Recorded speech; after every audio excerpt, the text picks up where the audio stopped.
Good morning, good afternoon, good evening, wherever you are watching in the world. Sean Driver, this is the Red Horde, and going to jump into a hors d'oeuvre where we take a look at things that happen off the pitch and how they affect things on the pitch. And for I think the first time, a video dedicated exclusively 100% to the women. I figured it was due. We've got a month away, or just over a month away. The first match, Cardiff City going to be taking on Wrexham S4C, and so excited to be able to hopefully bring that as a watch-along watch party. And I thought of this last year when Cardiff City was playing Wrexham in the Butte Welsh Energy Cup. The winner of that match doesn't get a spot in the UEFA Women's Champions League, and it made me wonder, well, if you only have one spot, that spot going to Cardiff City anyways because they were the champion of the Adran Premier League, that being the top division of women's football in Wales. Cardiff City secured that. They played the extra game against Wrexham, and I thought, wouldn't it be nice if this match meant something? And I don't mean something as though the hardware's not important. It is. It's part of the treble. It's got value for sure. But at least as far as European football goes, if Wrexham was to take that, wouldn't it be sweet for them to have a chance to make it into Europe by winning that match? They didn't have that opportunity, and that's largely because there's only one team that Wales is able to send over, and that's from the Adran Premier League. But because the women are closer to European football, and I say that unless the men end up eking out an EFL Cup or an FA Cup championship, which is going to be difficult, or earn their way up to the Premier League and start to climb the table, it's going to be some years away at least. So with the women there, I wanted to know, well, how do we get there? Well, first up, win the Adran Premier League, and they're on the path to do that. There are improvements being made. There are only 3 semi-pro teams within the Welsh division. Things are moving well. I didn't see here very many signings this off-season, but there's traction with the women's program, and it's captured people, girls in North Wales.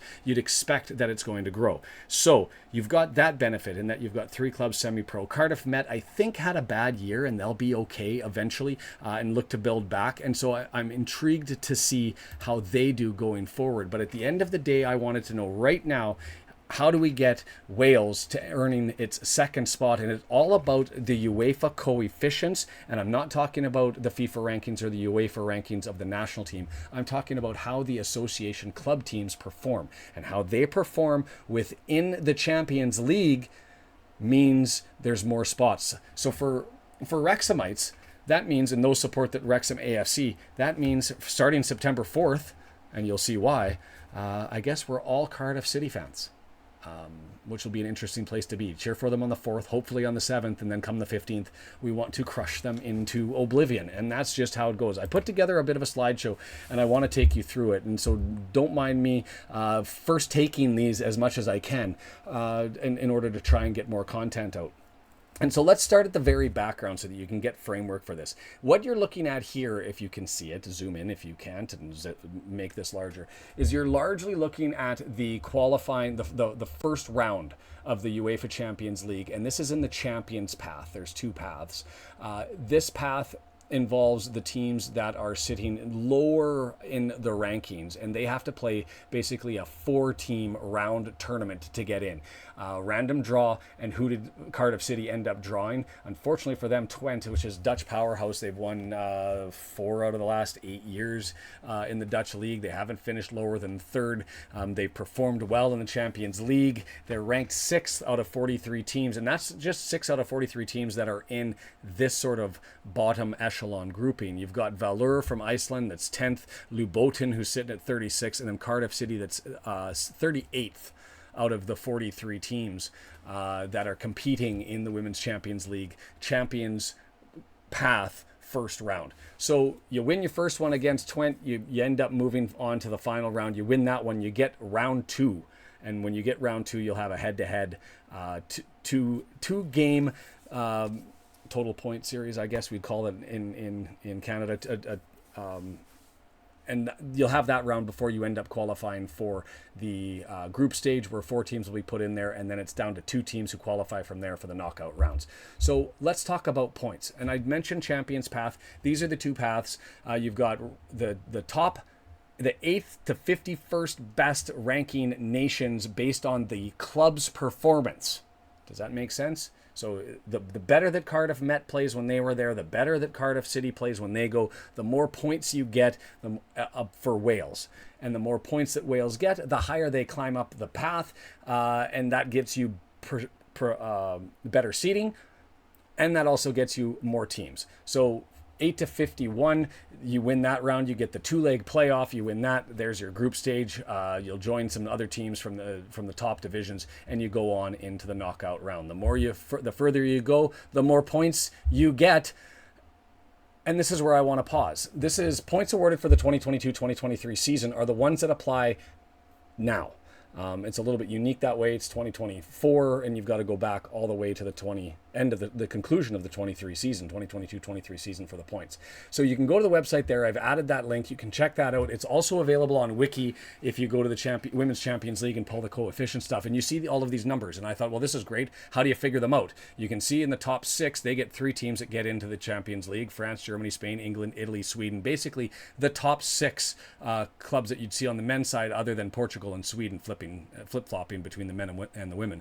You move over, and then the 7 teams that are 7th ranked to 16th rank, and you will get movement in this group year to year, not so much the top 6.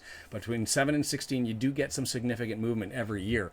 Those teams are ranked there, and they get 2 clubs that end up moving forward. And then everybody else, 17th down, you get 1 spot, and you're going to end up going through the round 1 qualifying, and that's just what you have to do. I do want to pause. Let's go back there just for a second. You'll see it says next to Iceland and Belarus, they've got 18.5 points. Take that 18.5, divide it by 5 years. The coefficient is based on a 5-year average. And so divide 18.5 by 5, and you end up with 3.7 points per year. We'll go over what that means and what you need to do to get to 3.7. If I haven't bored you yet and you're still here, why not hit the subscribe button? Oh, I didn't move that before I got there. See, it's right down there. Hit that while you're here. I'd love to have you guys stick around if you enjoy looking into this stuff as much as I do and end up talking about it. So here's the Welsh team's performances over the last 5 years. And you'll see the points there. The 0.5 doesn't really happen. They don't have a mini tournament to make it into the tournament. You get 1 point if you end up showing up and you lose your 2 games in that mini tournament. You get 1.5 if you lose and then you win. You get 2 points if you end up winning but losing in the final of that mini tournament. And if you win both games, huzzah, you get 3 points. Almost all the way there into getting yourself the points we need to hit that top 16, right? And so after that, you go into the group stage. That's where they're going to, if you're able to, 3 to get into the round 2 qualifying. You win that 2-leg series and you grab another 4 points. You're at 7, and that goes out to all teams that win the group stage. Then you get wins for draws, you get wins for losses, and you get wins through the quarterfinals, and that's where you really rack up. So for Welsh teams competing, those teams, any country that's trying to get into that top 16, what do you need to do? You really need to make the round 2 qualifying stage. Grab yourself those 3 points, and that's at minimum. And then if you can sneak through once every 2 years, grab that extra 4 points, that should be enough to get you within that 16 points and allow you to have 2 teams. How that gets allocated, whether that's to the first and second in the Adran Premier League, whether that's they give 1 to the Adran Premier League champion and 1 to the party that wins the Butte Energy Welsh Cup, yet to be determined. Well, what a wonderful problem for it to have. I've included, if you can see it down below, the 2022-2023. That's this year. We already know what the numbers are, and we're at 41st Wales is. And I say I'm not Welsh, I'm Canadian, but I've adopted Wales and I've got ancestry there, so it is what it is. When I say we, I mean Wales. Swansea, Cardiff Met, and you'll note Cardiff Met has that 2 points that they earned in 2021. I can't read the screen myself, and that's going to fall off. And we're only going to be at 1 pointers and slide further down unless Cardiff City or the team next year can make a run, because next year is the last year that those points sit on the clock. So there's the pathway. The 8 to 51, we've already gone through that, and then just bringing you back to here. So what do we need to do? What does Cardiff City need to do? Well, September 4th, they're going to be taking on Twente. We need them to win that one so that they can secure at least 1 point, an extra point. and then win that one to get to the 2 points. So win the 2 matches, September 4th, September 7th. Interestingly enough, when we play them on the 15th, they're going to be ready to go. I mean, we've had the West Coast, Rex Coast tour for the women to go and cut their teeth a little bit. They're probably practicing now and waiting for the 15th. But Cardiff City is going to be chomping at the bit. They will be taking on at least one powerhouse in Twente, and then they'll have that 3rd place game or the final either way. So 2 tough games in Europe before they come to us. They'll be ready, but we want them to win. And that may be disturbing for you, and I guess we just have to be okay with that. At least for the Champions League, your root for the country that you're from. I don't think we do that in the men.